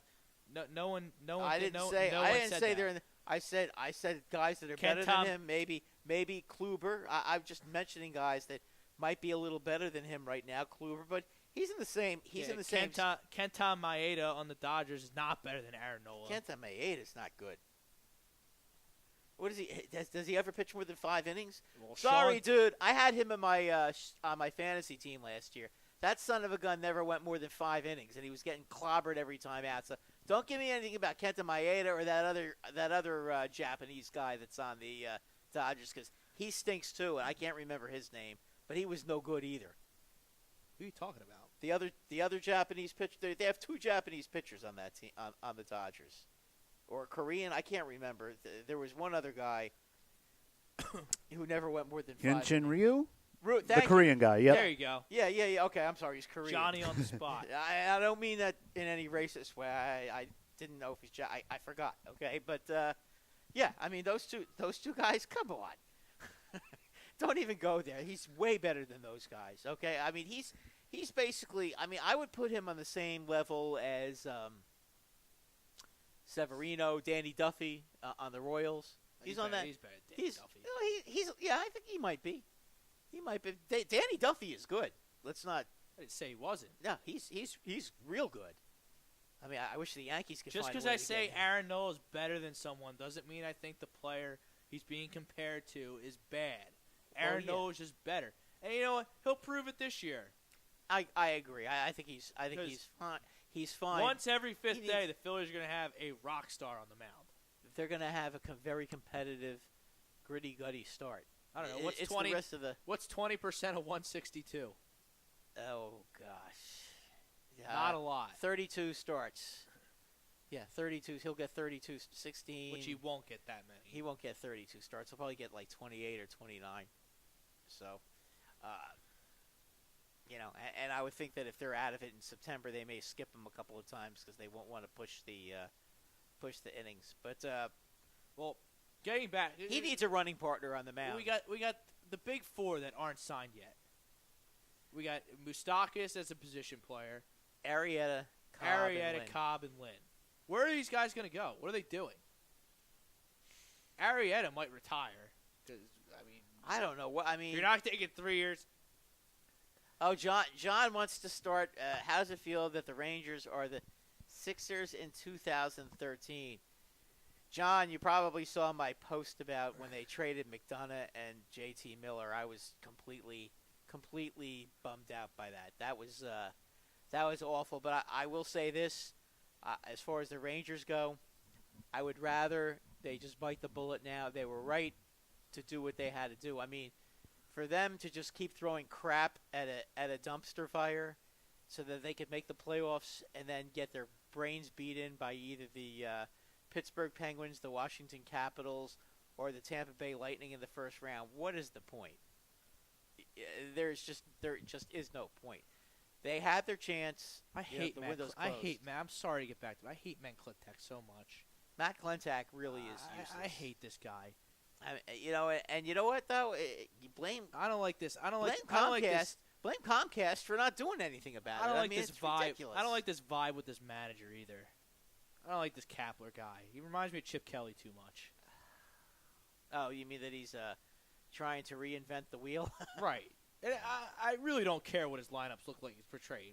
Carlos Santana leadoff or whatever he did, Reese Hoskins leadoff, whatever he did tonight against. I don't have any problem. I don't have any problem with about hitting that. guys lead off in spring training. Great hitters lead off Their in spring roster training. construction. They You got want like to four get him. catchers. You want to get him as many at bats as you. There we as go. you Sean can. Taylor, the guy who hates Aaron Nola, he loves Matt Klentak. So I guess that. So answers he's not. that. He's not really. He's obviously he He'll learn. hates the Phillies. Well, listen, you know what?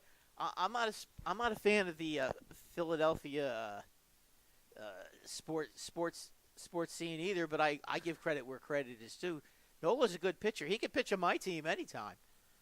At very worst, Nola would be the number 2 on my staff. Yeah, he might be the ace. You You know? look at how the roster's constructed.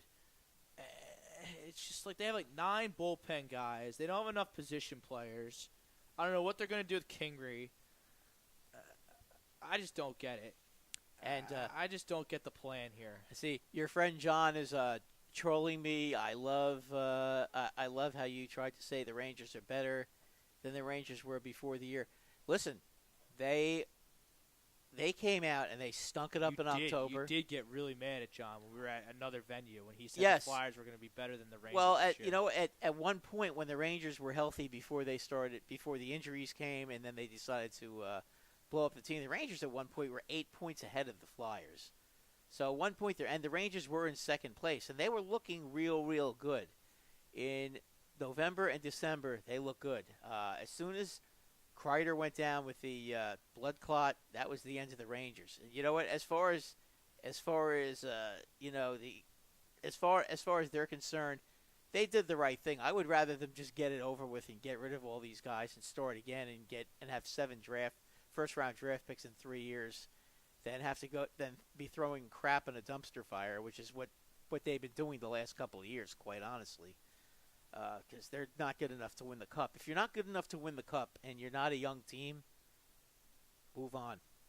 That's basically kind of where it goes. Yeah, Sean Taylor, he wants Nola to be a reliever for the Nationals. Oh boy, here we go. John, This okay, guy's no clue. obviously the Yankees are going to be better, but look, the Phillies have nothing. The Phillies stink. Well, so am I supposed to rub it? What do you want me to rub it in that they rub it in about that? Well, that's all right. You deserve. Listen, you the got Giants. You got the Rangers. The Rangers. I had the Rangers and the Giants.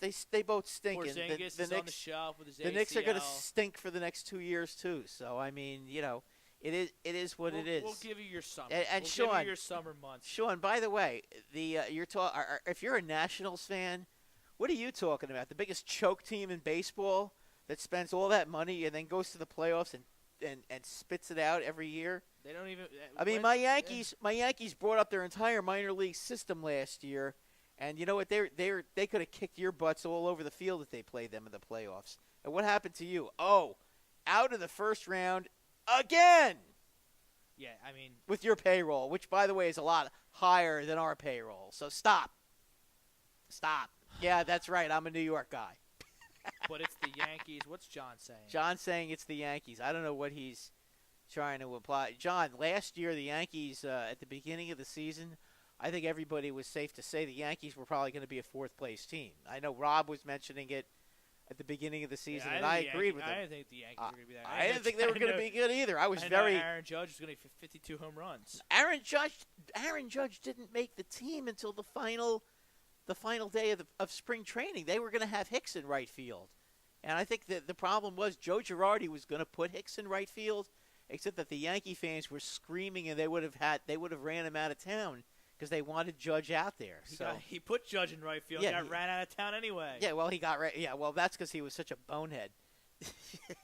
That was because he was a bonehead. If you recall the playoffs against the Indians, when Sanchez clearly said that the ball had tipped somebody's bat, and they gave him a hit batsman, and Sanchez was screaming at Girardi to challenge it, and Girardi wouldn't challenge it. You want to know why? Girardi got fired? Because he's a bonehead, and that play just epitomized. You think Aaron Boone's going to be a good manager? I think anybody would be better than Girardi. I mean, Girardi cost them so lineup. many. Oh, Joe Girardi was awful. Let me tell you something about how he used that bullpen last year. Okay, if he brought in one of his guys and they gave up 2 or 3 hits, he didn't take him out, even though he had 6 other guys he could go to because they had such a great bullpen. He would just leave him in there to get banged and banged and banged and lose the game because that's Joe Girardi. He thinks no matter what, they'll pitch their way out of it. No. He's the Andy Reid of baseball. Oh, I couldn't stand. I'm sorry, and I couldn't stand Joe Girardi. I was bitching about him from You're like the day boy one. who cried wolf. I mean, you say you hate these guys, then you love them, and you're all over. Never the place. liked Joe Girardi. There are 2 people I don't like in New York right now: Joe Girardi and Alain Vigneault. Alain Vigneault stinks, and Joe Girardi stunk. What do you want him to do? He's got no team. My problem is the way he used the players and the line combinations. And why wasn't McDonough and Shattenkirk ever out there at the same time this year when they were healthy? Listen, I just you want to get me started with, and I'm just getting started with him. Look, Sean Taylor, he's a Cavs fan here. Wait till your boy LeBron's playing for the Wait a Sixers minute, next year. Sean, you're a Cavalier fan and a Washington National fan And a Skins fan. and a Skins. Okay, so you He's not a bandwagon guy though. Okay, I just wanted to make sure. Now, are you do you root for the Wizards too, and you just like No, he roots LeBron, he or roots for the Cavs. He said he's a Cavs fan. okay? And See, I'm a Sixers fan, but are you I'm are you a LeBron Capital fan? Are you a Capital fan, or are you like a Penguin fan because they are always winning? I'm just curious. Brad is going to back the Rangers. Yeah, hey John, I'm a Ranger fan. I will watch every game. Yeah, but even, you know even you when brought they all lose. this on yourself. You brought all this on yourself. Oh, and John, absolutely. And listen, John, you could say what you want at the in November and December when you were losing 10 in a row, and the Rangers were one of the hottest teams in hockey. I mean, we were probably all in agreement at that point. But you know what? It's a long season, and sometimes things happen. Now, John, if you want to talk about the Flyers, are they actually going to win a playoff series? Because I can pretty much guarantee you that's probably not going to happen. But in any event, you can. I bet you they will. Oh, I don't think so. I bet you they will. I bet you they win the Metropolitan, and they play the Devils and they win. That would be a heck of a series against the Devils. The Flyers are better than the Devils. Come on. Oh, I don't know about that. The Devils are better The Flyers are 9-0-1 9-0-1 in their last 10. There's nobody in the NHL playing better than them. Claude Giroux's a madman. It's They February, don't have Rob. Simmons right now. Rob, it's February. It's not April. Wait till April. If they're still playing this way in April, then we can talk about it. Okay, it's early. You know, you have to see who's hot at the end of the season because it's a long season, as we said before. Just because they're playing well now does not mean that they're going to be playing like that in April. And I don't think that John, if you think they're better than the Capitals or the Penguins or the Tampa Bay Lightning, I mean, you know, you're out to lunch there. They might not play that team in the first round. I don't think by the end of the season, I think they probably will be in third. I would think so. Our boy Sean Taylor, he's a Los Angeles Kings fan for hockey. A King? Naturally. How are you? What do you go? What? Naturally, yeah. Listen, I'm very consistent. I'm a New York fan. I don't like any teams outside of New York. I don't understand how you can be a King fan and a Cavalier fan and a National fan and. Nolan Patrick's been coming that's along. Strange. Coming along, Sean. He has 9 goals? Yeah, he's playing really good as of late. Yeah, but he's got 9 goals.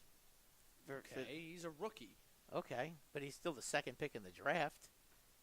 All right, well, not everyone is Patrick Kane. Last year, let's be honest. Last year was not the greatest year for the draft. It's not. Nobody was. There was no Austin. What's his name? The guy on the Leafs. Nobody. There's no Austin Matthews in the. Yeah, McDavid wasn't in the draft last year. No, he wasn't. What do you want him to do? No, I'm just saying that last year was not the greatest year for draft picks, but we'll see about him. I think he's got a lot of ability. I kind of like the way Konechny's been playing. He's really showing some nice sniping ability around the net. I think he's been playing pretty good. Still 0-0 for the Flyers. Okay. 14 minutes to go in the game. Patrick is 19. Who's Patrick? Who? Oh, Patrick. Nolan Patrick is number 19. No, I'm talking about how many goals he has. I think he has 9. He doesn't have 19 goals. John says, obviously no one's better than Team Crosby. Oh, I disagree with you, John. I think that the Tampa Bay Lightning are better than Team Crosby. And hopefully they'll be able to I have a feeling they're going to be we're going to get a chance to prove that. Nolan Patrick is 19. He's 19. Oh, Nolan Patrick's 19 years. Okay, that's what old. that's what he meant by 19. Okay. Well, yeah. I mean, he's drafted he was drafted right out of juniors. So he's going to be a good player. No doubt. How is Nolan Patrick isn't a bust, but he wasn't worth the number 2 pick? He's 19. I didn't say he's a bust. No, I just said Sean Taylor from DC did. He's got 9 contributing goals. to a playoff hockey team as a 19-year-old rookie. Well, the fact that he's sky's the limit. What does Nico Hershier have this year? I mean, I don't know. Sean, if you want to talk about the first pick in the draft, Nico Hershier hasn't had all that great a year either. So I mean, the best player on the Devils right now is the guy they got from Edmonton. Hall. Taylor Hall is the best player on the Devils. They also got Grabner, which was a real nice move. I thought that was Grabner is one of those guys that's very, very scary.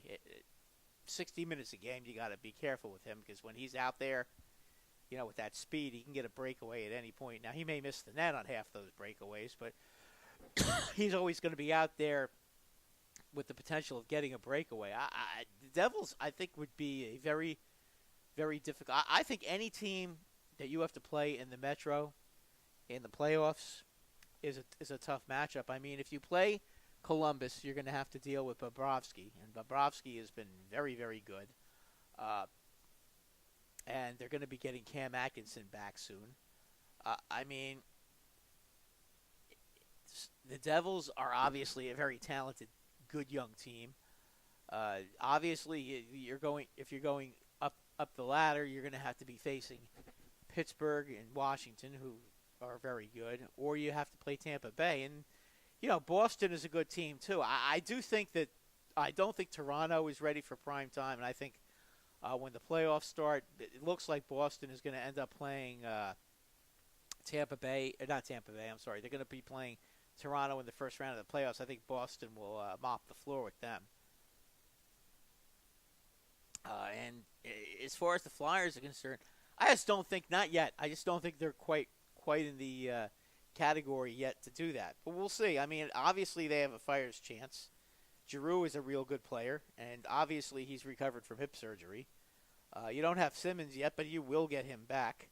And John, if you want to keep busting my chops, as I said before, you don't win the Stanley Cup in February. You have to win it in April and May. And if you have a 10-game winning streak at the end of the season, I'll be a lot more impressed than a 10-game winning streak right now, because that's when you gets to the playoffs. But you do have playoff experience.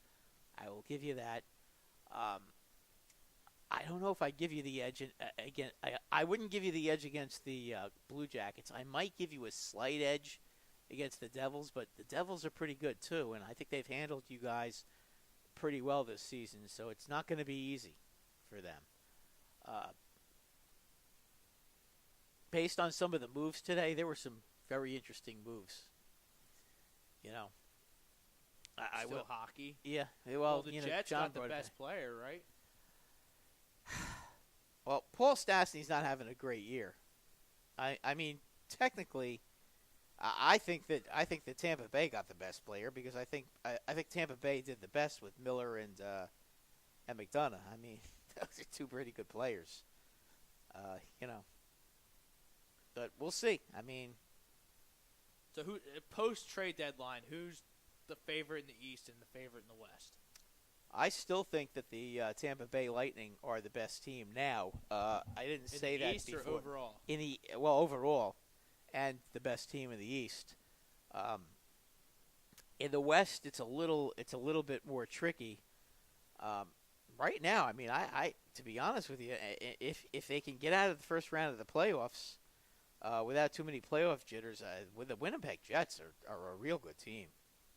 I mean, they really are. I mean, they're if you want to compare them with another team, compare them with the Houston Astros because they've been putting away those. They've been socking away those first-round picks. I don't know how good the Anaheim Ducks are. I don't even know if they're going to make the playoffs. San Jose just never seems to get it done in a big spot. The Kings, I don't think they have enough offense. Vegas has been great, but I just don't, in the playoffs, I don't know. I mean, we'll see about them in the playoffs. It's going to be different with them.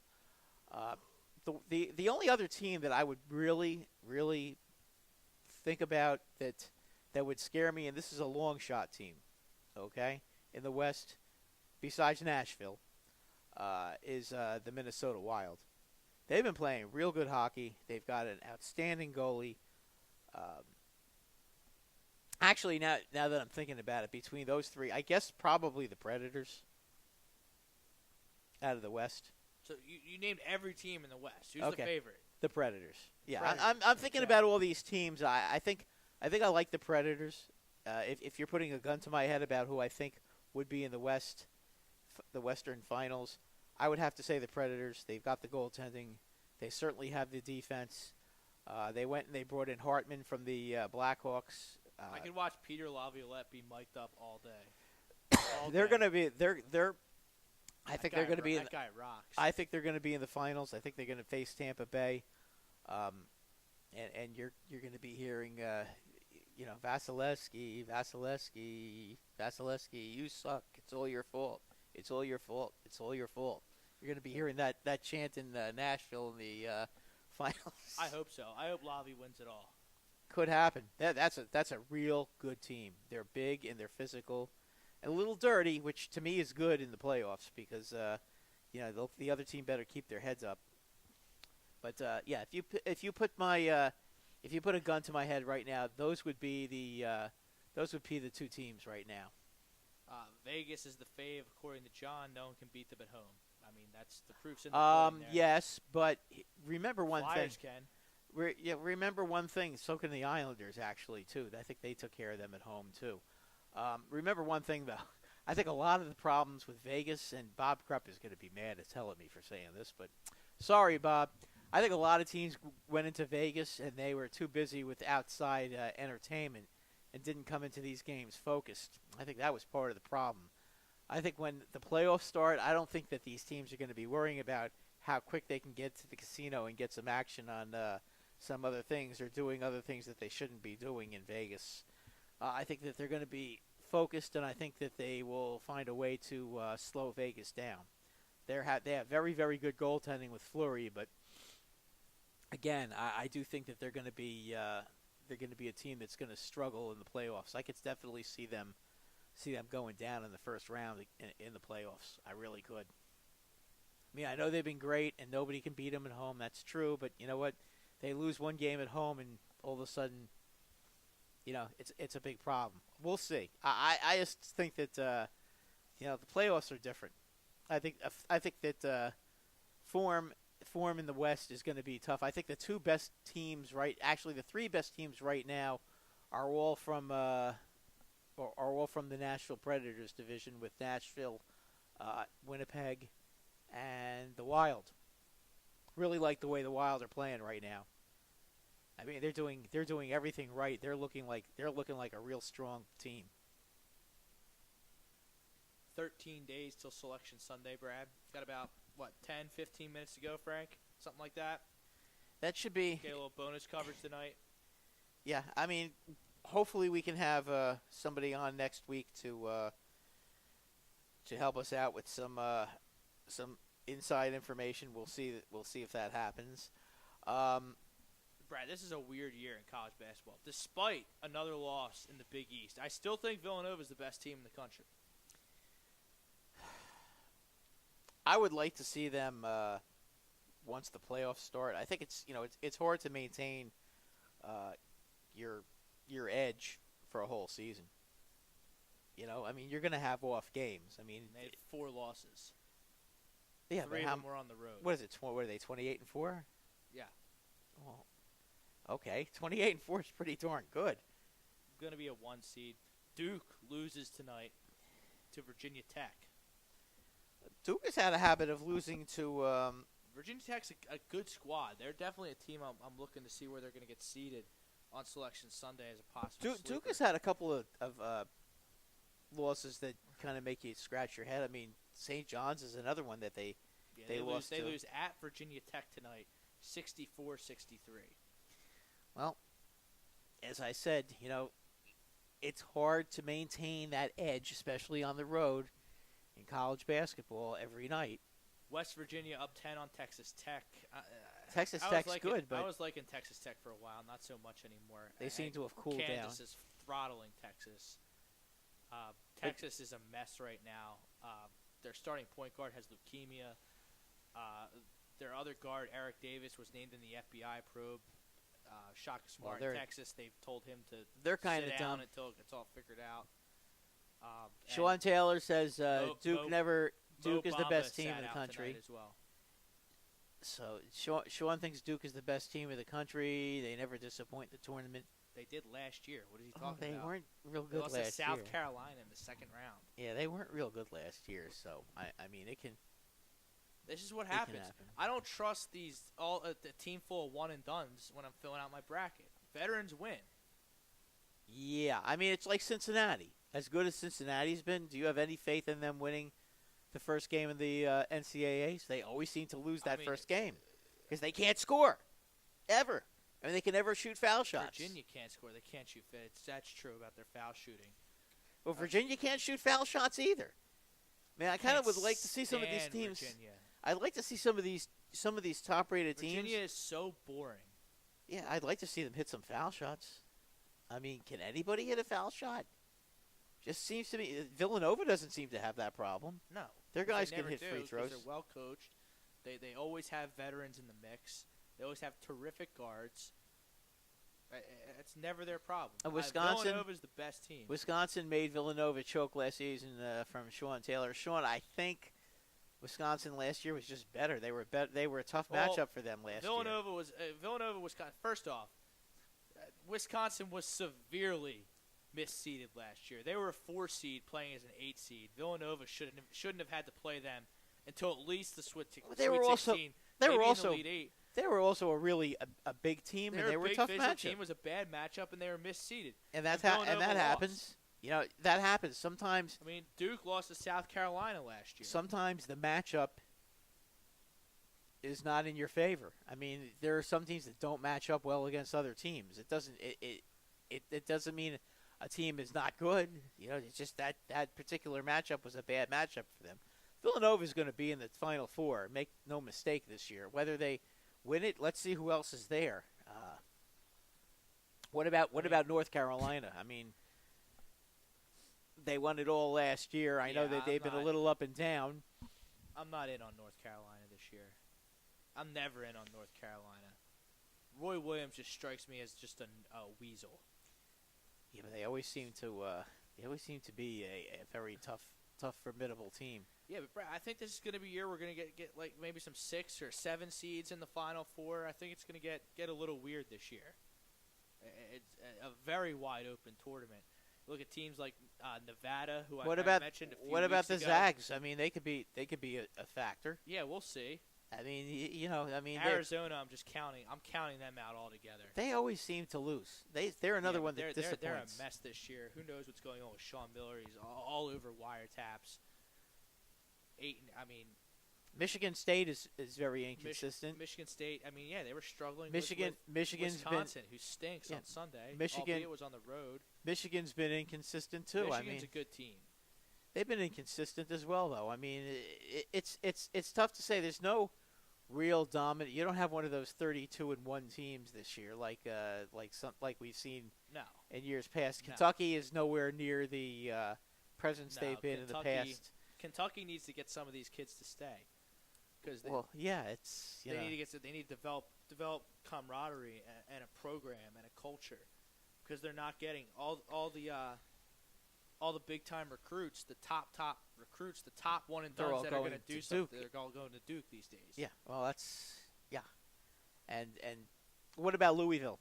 What are we looking at there? No, they're Louisville. usually First off, I traditionally. can't even believe they're eligible for the postseason after that escort scandal. I know that, but I mean, But what kind of a they're team are they looking at squarely- this year? They're squarely on the bubble.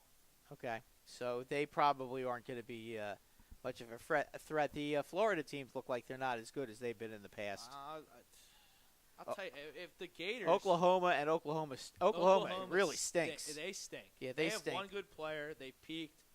They've lost, 5 or 6 in a row now? I can't stand why. I mean, Kansas is really rounding into form, as they always do this time of year. But Kansas always disappoints in the don't NCAAs, trust too. Texas Tech. Don't trust West Virginia.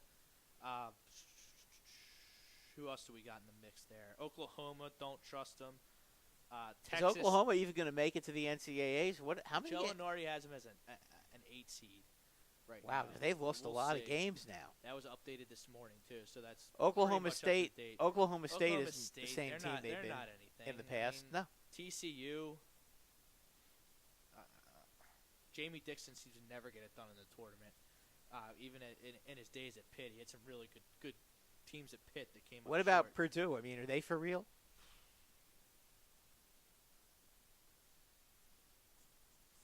They're like a better version of Virginia.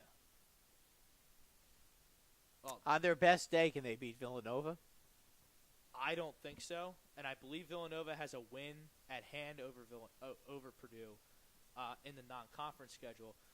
Purdue has a really special point guard, Carson Edwards. He's at 20. He can bust you up for 30, 35 points on any given night. He's really good, and they have a legitimate professional 7-footer in the middle.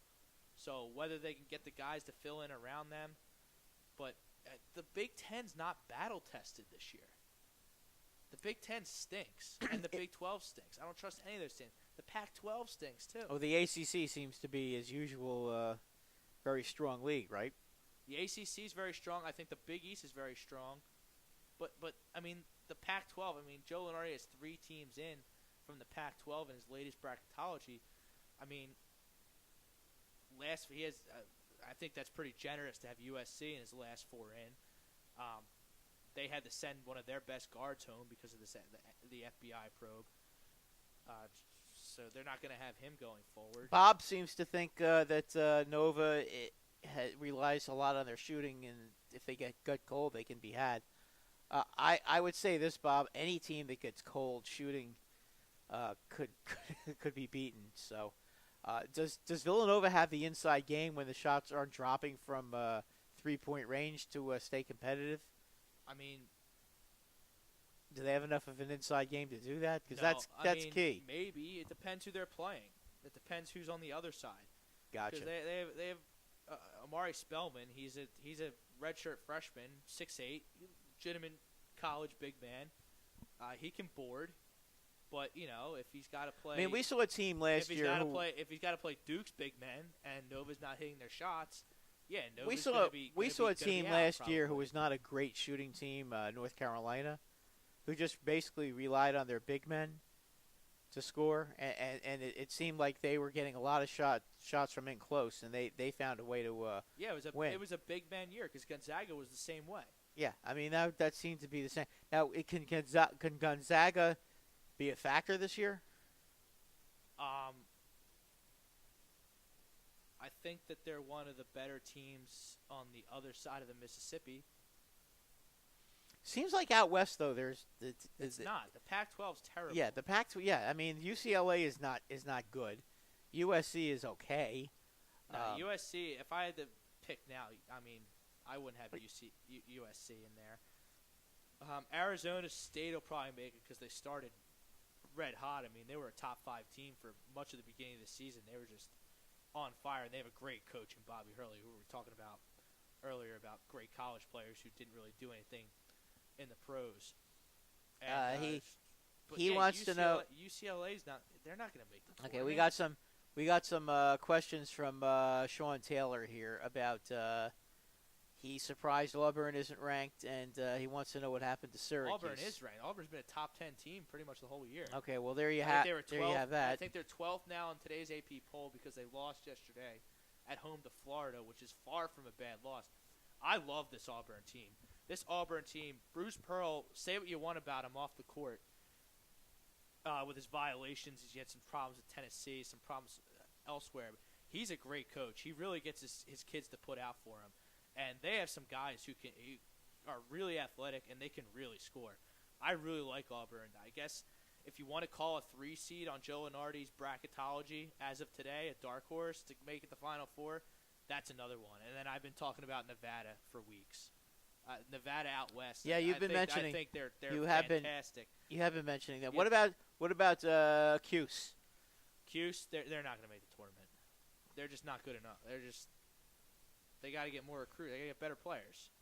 I'm sure Big Greg is probably screaming at his computer somewhere. But I mean, they only scored. They played, albeit against Duke over the weekend. They only scored 44 points. Yeah, but you got to score more than that. 44 points. Yeah, come on. That's not enough. It's better than Pittsburgh, who played Virginia over the weekend. Pittsburgh, boy, they've really. Their coach left and went to go coach. But they scored 7 points in the first half Saturday against Virginia. Oof. 7 points.